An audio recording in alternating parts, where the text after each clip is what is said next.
Most people in the Christian faith have read the Holy Bible. Nowadays, most people don't have paper copies, but will read the Bible on their phones. When I finally made the decision to be baptized, my grandmother gave me my uncle's student Bible that he used when he went to Tulane University. I've had this Bible for 4 years and I read it daily. I keep its teachings close to me and I try my best to live them out in my day to day life. I'm going to explain how I was gifted this Bible, how it helps me feel close to my uncle, and how I care for it. When I read my student Bible, there will always be a sentiment of value because a part of my uncle will always be in the book when I read it. I was gifted this Bible when I was baptized in 2021. It wasn't until I was 23 years old after my first child was born I felt the need to go back to church. After being welcomed back a few times, I felt the need to be baptized.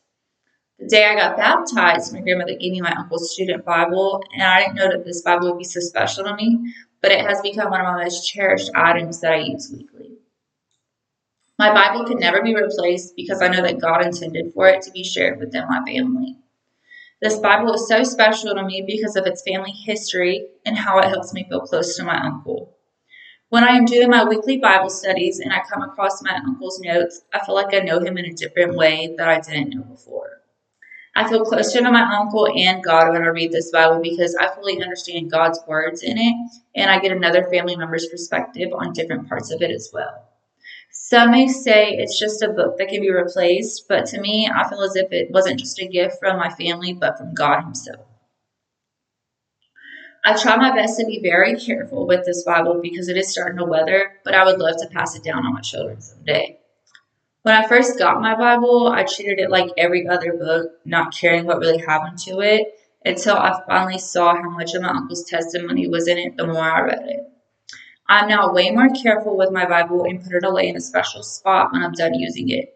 I want to preserve the book so my children can read their family's testimony and how they relate to God's Word. I know the Bible is important to every Christian, but I hope this explains why my Bible is extra special to me. In closing, I've shared how I was gifted this Bible, how this Bible helps me feel close to my uncle, and how I care for it. Now, when I read God's Word, I can't help but to relate to my uncle's point of view and love to discuss those topics with him when I'm around him. This is not only made me feel closer to God, but closer to my uncle as well. Thank you for letting me share a little bit about my faith and how special my Bible is to me.